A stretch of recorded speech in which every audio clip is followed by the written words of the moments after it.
छात्रों, आज हम बाल मुकुंद गुप्त द्वारा लिखित शिव शंभू के चिट्ठे निबंध की चर्चा करेंगे। शिव शंभू के चिट्ठे बाल मुकुंद गुप्त का चर्चित निबंध है। यह व्यंग्यात्मक शैली में लिखा गया निबंध है।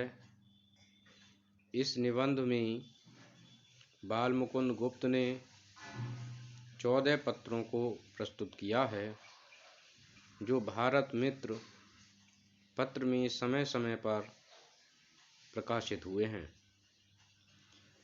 बाल मुकुंद गुप्त ने अंग्रेजों के शासन के कोपभाजन से बचने के लिए शिव शंभू के छद्म नाम से ये पत्र लिखे हैं। ये पत्र शासन के खिलाफ विचारधारा से प्रेरित हैं।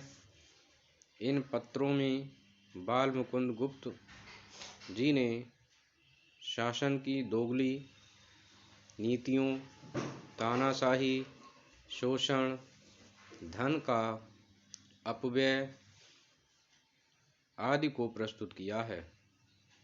क्योंकि ये निबंध अत्यंत विस्तृत है, इसलिए आज हम बाल मुकुंद गुप्त द्वारा लिखित 2 महत्वपूर्ण पत्रों की चर्चा करेंगे। ये दोनों ही पत्र लॉर्ड कर्जन से संबंधित हैं।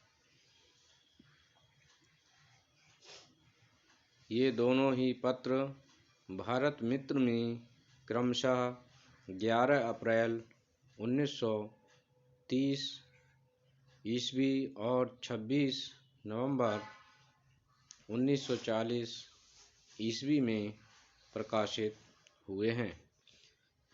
इन निबंधों में क्या क्या प्रमुख बातें हैं, ये हम जानने का प्रयास करेंगे।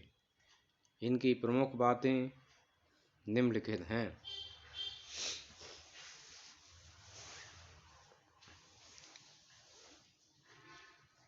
ग्यारह अप्रैल 1930 ईस्वी के पत्र की प्रमुख बातें।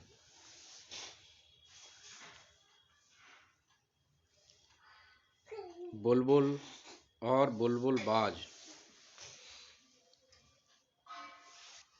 बुलबुल और बुलबुल बाज ये प्रतीकात्मक शब्द हैं।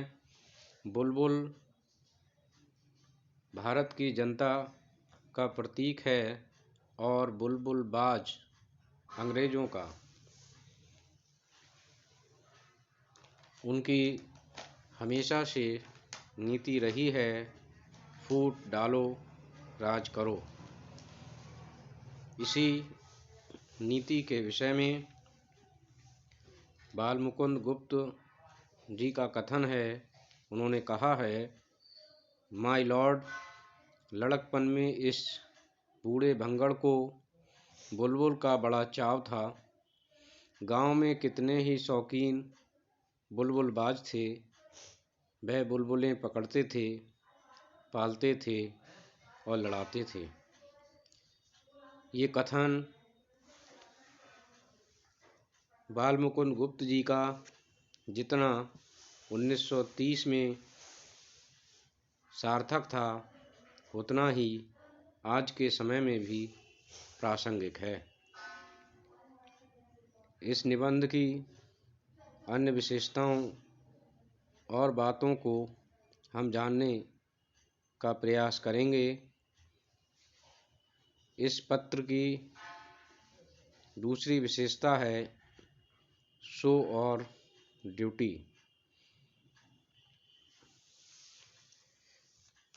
बाल मुकुंद गुप्त जी ने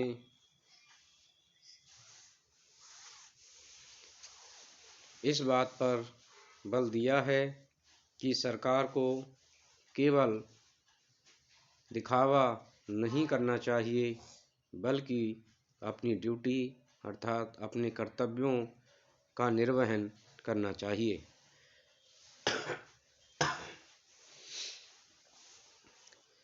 इस विषय में बाल मुकुंद गुप्त जी स्पष्ट करते हुए लिखते हैं कि आप माय लॉर्ड, ये लॉर्ड कर्जन के लिए संबोधित है। आप माय लॉर्ड जब से भारतवर्ष में पधारे हैं, बुलबुलों का स्वप्न ही देखा है या सचमुच कोई काम करने योग्य काम भी किया है। आपकी भारत में स्थिति की अवधि के 5 वर्ष पूरे हो गए हैं।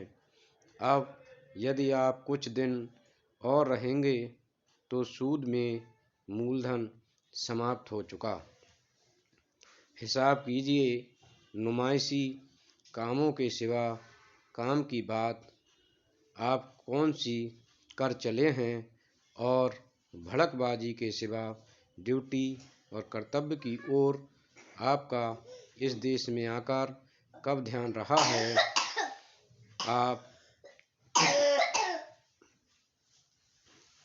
बार बार 2 कामों का वर्णन करते हैं, विक्टोरिया मेमोरियल हॉल और दिल्ली दरबार। इन दोनों के विषय में निबंधकार बताना चाहता है कि यह केवल दोनों काम का दिखावा है, न कि वास्तविक काम है।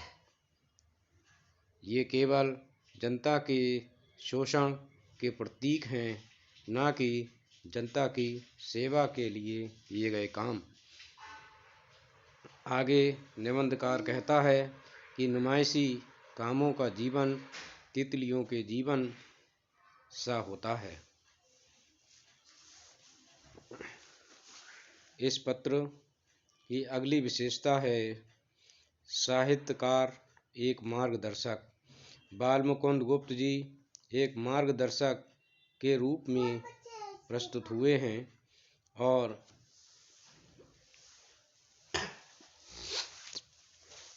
उन्होंने कहा है कि जिस पद पर आप आरूढ़ हुए वह आपका मोरसुई नहीं, नदी नाव संयोग की भांति है। आगे भी कुछ आशा नहीं कि इस बार पद छोड़ने के बाद आपका उससे कुछ संबंध रहे, किंतु जितने दिन आपके पास हाथ में शक्ति है उतने दिन कुछ करने की शक्ति भी है। जो कुछ आपने दिल्ली आदि में कर दिखाया उसमें आपका कुछ भी न था, पर वह सब कर दिखाने की शक्ति आप में थी। उसी प्रकार जाने से पहले इस देश के लिए कोई असली काम कर जाने की शक्ति आप में है। इस देश की प्रजा के हित में कोई स्मृति मंदिर बना जाने की शक्ति आप में है, पर ये सब तब हो सकता है जब वैसी स्मृति की कुछ कदर आपके हृदय में हो। अगला बिंदु है प्रशंसा।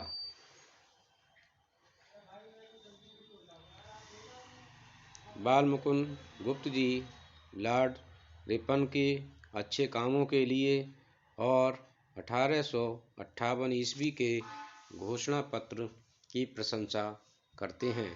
वे लिखते हैं कि वह देखिए, एक मूर्ति है जो किले के मैदान में नहीं है पर भारतवासियों के हृदय में बनी हुई है। पहचानिए, इस 20 वीर पुरुष के ने मैदान की मूर्ति से इस देश के करोड़ों गरीबों के हृदय में मूर्ति बनाना अच्छा समझा। ये लॉर्ड रिपन की मूर्ति है और देखिए, एक स्मृति मंदिर, ये आपके 50 लाख के संगमरमर वाले से अधिक मजबूत और सैकड़ों गुना कीमती है। ये स्वर्गीय विक्टोरिया महारानी का 1858 ईस्वी का घोषणा पत्र। इसके बाद अब हम 26 नवंबर 1904 ईस्वी के पत्र की प्रमुख बातों को देखेंगे। धन का अपव्यय।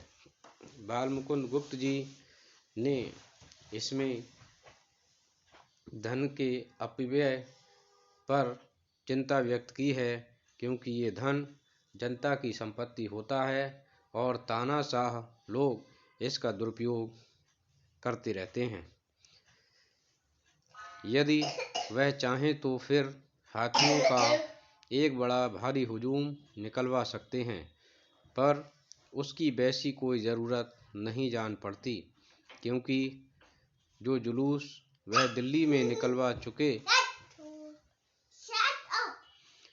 उससे ऊंचा हाथी यदि सारी पृथ्वी में नहीं तो भारतवर्ष में तो नहीं है। ऐरावत का केवल नाम है, देखा किसी ने नहीं। मेहमत की हड्डियां किसी किसी अजायब खाने में उसी भांति आश्चर्य की दृष्टि से देखी जाती हैं, जैसे कि श्रीमान जी के स्वदेश के अजायब खाने में कोई छोटा मोटा हाथी। क्योंकि दिल्ली में आतिशबाजी खूब चल चुकी थी, कोलकाता में फिर चलाई गई। दिल्ली में हाथियों की सवारी हो चुकने पर भी कोलकाता में रोशनी और घोड़ा गाड़ी का तार जमा था। अगला महत्वपूर्ण बिंदु है जनता का शोषण।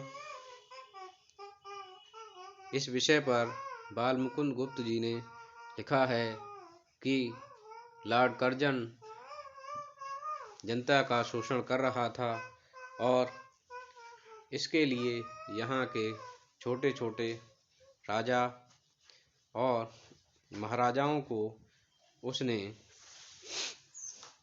अपनी शक्ति के बल पर नतमस्तक कर रखा था।